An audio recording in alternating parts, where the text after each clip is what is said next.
Brought to you by Agilus Diagnostics. Health test की बात आती है तो मैं भरोसा करता हूँ India largest diagnostics company Agilus diagnostics. खुद को टेस्ट करते रहो। ये कलयुग है, दुराचार और पाखंड का युग है। इस युग में कोई किसी का नहीं है और मतलब के लिए हर कोई किसी का है। बच्चे अपने माँ बाप के सगे नहीं है, भाई भाई का सगा नहीं है, लेकिन मतलब के लिए हर कोई किसी अनजान को भी अपना सगा बना लेता है। ये युग ही ऐसा है। देखिए, कुछ बच्चे ऐसे भी होते हैं जो अपने माँ बाप पर जान छिड़कते हैं, वहीं माँ बाप भी अपने बच्चों पर जान छिड़कते हैं। लेकिन हैरानी तब होगी जहां पर एक बच्चा ही अपनी माँ की या अपने माता पिता की जान ले ले। नमस्कार, आपके साथ मैं हूं दीपिका शर्मा और आप देख रहे हैं क्राइम तक। ऐसा एक मामला दिल्ली के बदरपुर से सामने आया है जहां पर एक बेटे ने अपनी माँ की जान ले ली। वजह सुनेंगे तो और ज्यादा आपको कष्ट पहुंचाएगी कि आखिर इस वजह से एक बेटे ने अपनी माँ की जान ले ली। उस माँ ने जिसने हर कुछ अपने बच्चे के लिए किया, हर कुछ कोशिश अपने बच्चे के लिए की ताकि उसका भविष्य अच्छा रहे, वो अच्छी जिंदगी जी सके। तो बदरपुर से ये मामला सामने आया है जहाँ पर एक बेटे ने अपनी माँ की जान ली। देखिए, एक माँ बाप क्या चाहते हैं कि उनके बच्चे खुश रहें, उनका करियर अच्छा हो, भविष्य अच्छा हो, अच्छे घर में शादी हो जाए, उनका परिवार आगे बढ़े, परिवार में खुशियां आए। ज्यादा से ज्यादा माँ बाप बस यही चाहते हैं और ये चाहते हैं कि उनके बच्चे हमेशा उनके पास रहें, क्योंकि जब एक बुढ़ापा आएगा, एक ऐसा स्टेज आएगी जहां पर उन्हें अपने बच्चों के सहारे की जरूरत पड़ेगी। और इसमें कुछ गलती नहीं है कि अगर वो ये चाहें कि उनका बच्चा उनके साथ रहे। लेकिन इस केस में जो हुआ वो काफी ज्यादा हैरान करने वाला था। अब जब बच्चा छोटा होता है तो उसकी एक्सपेक्टेशंस किससे होती है? माँ बाप से। जब माँ बाप बूढ़े हो जाते हैं तो उनकी एक्सपेक्टेशंस किससे होगी? ऑटोमेटिकली अपने बच्चों से। लेकिन उन्हीं एक्सपेक्टेशंस को एक बच्चा, एक बेटा फुलफिल नहीं कर पाता है जब वो जवान हो जाता है, जब वो काबिल हो जाता है। तो इस केस में यही हुआ है। देखिए, जब करियर का पीक होता है तो बच्चों को घर से दूर जाना पड़ता है, चाहे पढ़ाई हो, चाहे जॉब हो, चाहे छोटी मोटी चीजें हो, उनको सीखने के लिए, समझने के लिए, खुद को समझने के लिए घर से दूर जाना ही पड़ता है। अब ऐसे में कुछ माँ बाप की इच्छा होती है कि उनका बच्चा उनके साथ ही रहे और कुछ बच्चों को दूर जाना पड़ता है, लेकिन वो चीज़ों को मैनेज कर लेते हैं। या तो अपने माँ बाप को अपने साथ ले जाते हैं या फिर कुछ दिन करके वापस अपने घर आ जाते हैं। अब दरअसल इस केस में क्या हुआ वो बताते हैं। 31 साल का कृष्णकांत अक्सर अपने माँ बाप से लड़ता रहता था और वजह थी उसकी शादी एक वजह ऐसी बनी जहां पर लड़ाई बहुत विकराल रूप ले लेती थी।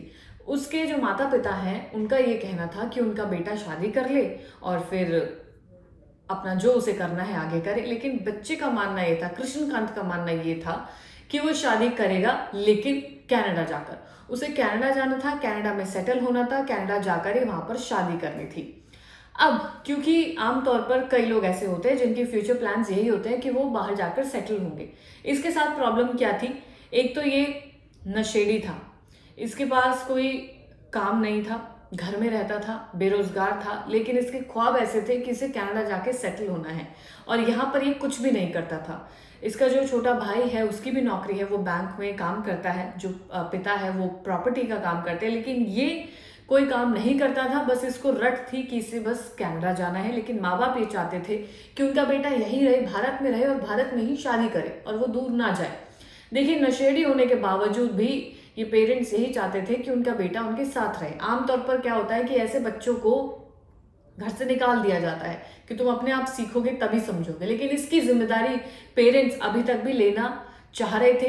लेकिन उसके बावजूद भी इसने ऐसा कदम उठाया जिससे शर्मसार हो गए। अब इसमें आगे क्या हुआ? 6 नवंबर की रात कृष्णकांत की लड़ाई अपने माँ से हुई। गुस्से में वो चाकू लेकर आ गया। माँ से लड़ाई हुई इसी बात पर, शादी वाली बात पर। माँ का कहना था कि वो शादी यहीं पर कर ले, लेकिन उसे गुस्सा इतना था कि वो चाकू लेकर आया और उसने अपनी माँ को लहूलुहान कर दिया। इतनी बार वार किया कि उसकी माँ की वहीं पर मौत हो गई। इसके बाद कृष्णकांत ने अपने पिता को फोन किया, फोन करके बोला, सॉरी बोला अपने पिता को और बोला कि आप ऊपर जाके देख लीजिए कि मैंने क्या किया है। जब कृष्णकांत के पिता सुरजीत ऊपर गए तो उन्होंने देखा कि उनकी पत्नी गीता जख्मी हालत में पड़ी है। थोड़ी देर बाद जब देखा तो पता चला कि उनकी पत्नी गीता की मौत हो चुकी है। पुलिस पहुंची और कृष्णकांत को अरेस्ट किया गया। कृष्णकांत अपने घर का बड़ा बेटा है, बेरोजगार है। जाहिर सी बात है, इस बात पर भी घर पर तमाम लड़ाइयाँ होती होंगी। बावजूद इसके परिवार वाले, उसके माँ बाप यही चाहते थे कि उनका बेटा उनके साथ रहे, जो काम काज करना है वो यही करे ताकि वो उसे सपोर्ट भी कर सके। लेकिन उसकी रट थी कनाडा जाने की।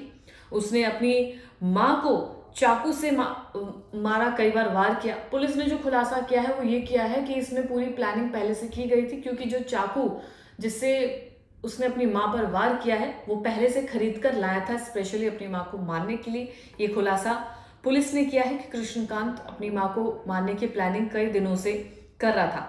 कृष्णकांत ने पुलिस से बताया है, कुछ बातचीत हुई है जिसमें उसने ये खुलासा किया है कि पहली चीज तो उसकी माँ उसको कनाडा नहीं जाने दे रही थी और उसे जबरदस्ती यहाँ शादी करने के लिए बोल रही थी। इसके अलावा उसने आरोप ये लगाया है कि उसकी माँ जादू टोना करती थी और जादू टोने की वजह से उसने वश में किया हुआ था, जिस वजह से वो कनाडा नहीं जा पा रहा था। यानी कि उसने माँ पर यह आरोप लगाया है कि उसकी माँ ऐसा जादू टोना करती थी जिस वजह से वो कनाडा नहीं जा पा रहा था, सेटल नहीं हो पा रहा था और वहां पर नौकरी नहीं कर पा रहा था। ये आरोप एक बेटे ने अपनी माँ पर लगाए हैं।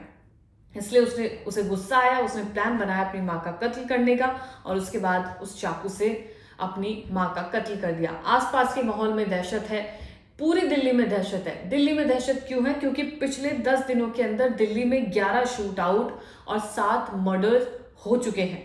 31 अक्टूबर से शुरुआत करें तो शाहदरा में चाचा भतीजा आकाश और ऋषभ का डबल मर्डर केस सामने आया। 2 नवंबर की बात करें तो शाहदरा से सूफियान मर्डर केस सामने आया है। 4 नवंबर पर चलते हैं तो सोनिया विहार में हेमंत मर्डर केस, और उसी दिन 4 नवंबर को नागलोई और अलीपुर में गोलीबारी भी हुई थी, जिसकी वजह से दहशत का माहौल काफी ज्यादा था। फिर 6 नवंबर की तरफ चलते हैं जहां पर छावला और मीराबाग में भी गोलीबारी हुई। इसके अलावा 8 नवंबर को कबीर नगर में नदीम मर्डर केस सामने आया है। इसके अलावा 8 नवंबर को ही ज्योति नगर में गोलीबारी हुई थी, फायरिंग हुई थी। 9 नवंबर को मुंडका में अमित मर्डर केस सामने आया था और 10 नवंबर को मुकुंदपुर में रंगीला मर्डर केस हुआ था। यानी कि 10 दिन के अंदर दिल्ली में 11 शूट आउट और 7 मर्डर हो चुके हैं। दिल्ली के बदरपुर में यह भी हुआ है जहां पर एक बेटे ने अपनी मां की जान ली है। वजह सिर्फ इतनी कि वो कनाडा नहीं जाने दे रहे थे अपने बेटे को, अपने से दूर नहीं होने देना चाह रहे थे। वो चाहते थे कि उनका बेटा उनके पास रहे। इस वजह से इस बेटे ने अपनी मां की जान ले ली।